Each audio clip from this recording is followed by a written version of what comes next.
यह कहानी है एक छोटे से गांव कालपुर की, जहां एक पुरानी हवेली थी जिसके बारे में लोगों ने कई डरावनी कहानियां सुन रखी थी। कहानियों के मुताबिक उस हवेली में एक भटकती आत्मा थी जो रात के अंधेरे में लोगों को अपने जाल में फंसाकर मार देती थी। इस भूतिया आत्मा को देखकर लोग हवेली के पास भी नहीं जाते थे, मगर क्या सच में ऐसा था? मैं हूं सब्रत और आप सुन रहे हैं हमारे YouTube चैनल स्टोरी विद सब्रत पर। आज हम आपको एक ऐसी कहानी सुनाने जा रहे हैं जो आपने कभी सोची भी नहीं होगी। अगर आपको यह कहानी पसंद आए तो हमारे चैनल को सब्सक्राइब जरूर करना, ताकि आप ऐसी और भी कहानियां सुन सकें। तो चलिए अब कहानी को आगे बढ़ाते हैं। हवेली की तरफ से एक हवा का झोंका आता है और रात के अंधेरे में एक आवाज सुनाई देती है।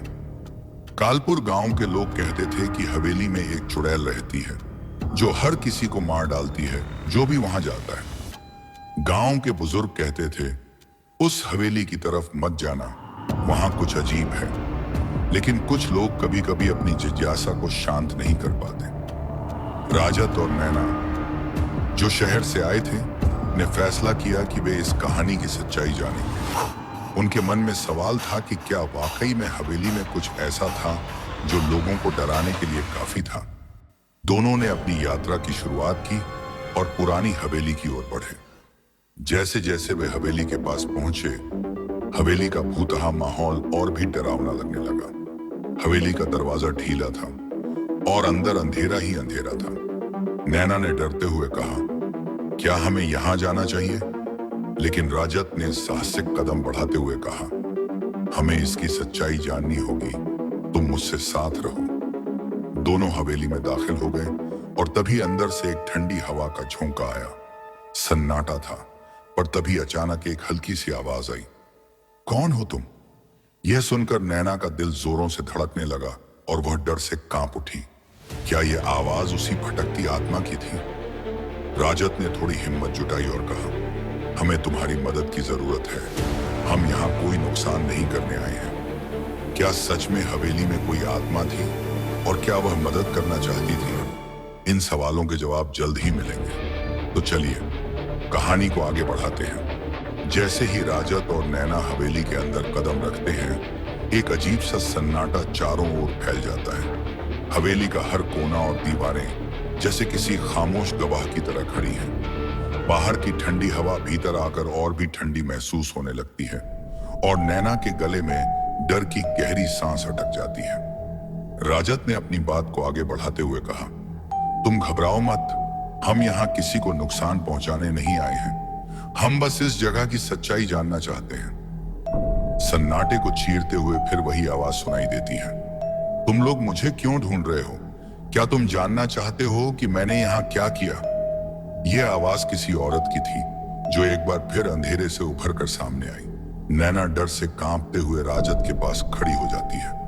राजत ने थोड़ी हिम्मत जुटाई और पूछा, तुम कौन हो? तुम सच में चुड़ैल हो? वह औरत, जो सफेद कपड़े पहने थी और उसके बाल बिखरे हुए थे, धीरे धीरे सामने आई। उसकी आंखों में न कोई क्रोध था न ही डर, बस एक गहरी उदासी और दर्द छिपा हुआ था। उसने धीरे से कहा, मैंने किसी को कभी नुकसान नहीं पहुंचाया, लेकिन लोग मुझे बुरा समझते हैं। वे कहते हैं कि मैं एक चुड़ैल हूं, लेकिन मैं तो बस एक अकेली आत्मा हूं जो अपनी कहानी सुनाना चाहती है। राजत और नैना चुपचाप उसकी बात सुनने लगे। वह औरत फिर से बोली, यह हवेली कभी मेरे पिता की थी। मेरे साथ जो हुआ वह एक हादसा था। मैं एक राजकुमारी थी और मेरे पिता का दरबार था। मुझे एक लड़के से प्यार हुआ था, लेकिन मेरे परिवार ने उस रिश्ते को कभी मंजूरी नहीं दी। मेरे पिता ने मेरी शादी के लिए किसी और से तय कर दी थी और मैंने इसका विरोध किया। नैना ने डरते हुए पूछा, फिर क्या हुआ? मेरे प्यार के कारण मेरे परिवार ने मुझे घर से निकाल दिया। मैं अकेली यहाँ आई और जब वह लड़का मुझे मिलने आया तो उसे भी मेरे परिवार ने मार डाला। मेरे दिल में दर्द और गुस्सा था। मेरी आत्मा अब तक यहाँ फंसी हुई है क्योंकि मुझे और मेरे प्यार को कभी सही इंसाफ नहीं मिला। यह सुनकर राजत और नैना चौंक गए। अब तक वे समझ चुके थे कि यह आत्मा बुरी नहीं बल्कि एक दुखी आत्मा है जिसे अपने अधूरे प्यार और अनसुलझे सवालों का जवाब चाहिए। राजत ने कहा, तुम परेशान मत हो, हम तुम्हारी मदद करेंगे। हमें बताओ, हम तुम्हारी मदद कैसे कर सकते हैं? आत्मा ने एक गहरी सांस ली और कहा, मेरे प्यार की कहानी खत्म हो चुकी थी, लेकिन मेरे परिवार का गुनाह अभी भी यहां है। तुम दोनों को ही वह गुनाह उजागर करना होगा, तभी मेरी आत्मा को शांति मिलेगी। अब दोनों को यह समझ में आ गया था कि हवेली में जो सच्चाई थी वह पूरी तरह से उलटी थी। चुड़ैल नहीं, बल्कि यह आत्मा तो किसी और का गुनाह छिपाने की कोशिश कर रही थी। राजत और नैना ने एक दूसरे को देखा और तय किया कि वे इस रहस्य को सुलझाने के लिए हर हाल में आगे बढ़ेंगे। अब यह सवाल था कि क्या वे उस गुनाह को उजागर कर पाएंगे और क्या सच में आत्मा को शांति मिल पाएगी। राजत और नैना ने एक दूसरे को देखा और उनकी आंखों में एक नया साहस था। उन्हें अब समझ में आ गया था कि हवेली में जो कुछ हो रहा था वह सब एक पुराने गुनाह का परिणाम था। अब यह उनकी जिम्मेदारी बन गई थी कि वे इस गुनाह को उजागर करें और आत्मा को शांति दिलवाएं। आत्मा ने धीरे से कहा, तुम दोनों को वह गुनाह ढूंढना होगा जो मेरे परिवार ने किया था। जब वह सामने आएगा तभी मेरी आत्मा को शांति मिलेगी। राजत और नैना ने हवेली के पुराने कमरों में खोजना शुरू किया। वे हर एक कोने में गए, हर पुरानी किताब और दस्तावेज को उलट पलट कर देखे। आखिरकार उन्हें एक पुराना धूल से सना हुआ कागज मिला जिस पर कुछ नाम लिखे हुए थे। यह कागज किसी राजकीय आदेश जैसा लग रहा था। यह तो वही कागज है, नैना ने जोर से कहा।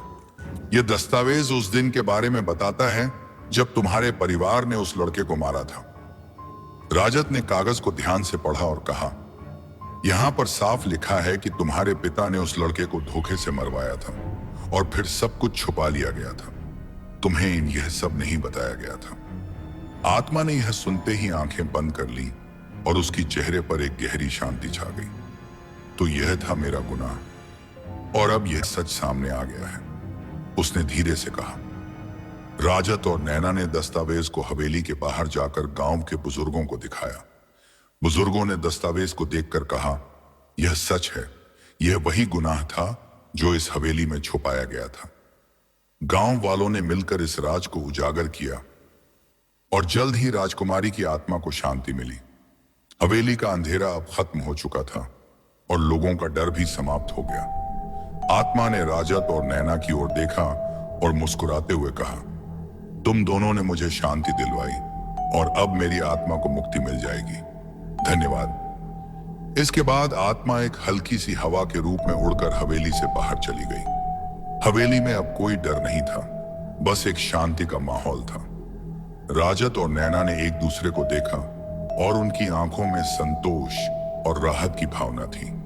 उन्हें अब एहसास हुआ कि कभी कभी चीजें जैसी लगती हैं वैसी होती नहीं है और वे यह जान गए थे कि सही राह पर चलने से ही सच्चाई मिलती है।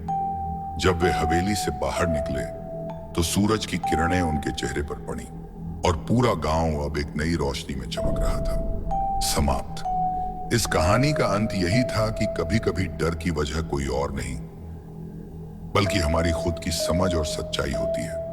यह कहानी हमें यह सिखाती है कि हर भूतिया कहानी के पीछे एक सच्चाई छिपी हो सकती है और सही रास्ते पर चलकर हम उस सच्चाई को उजागर कर सकते हैं।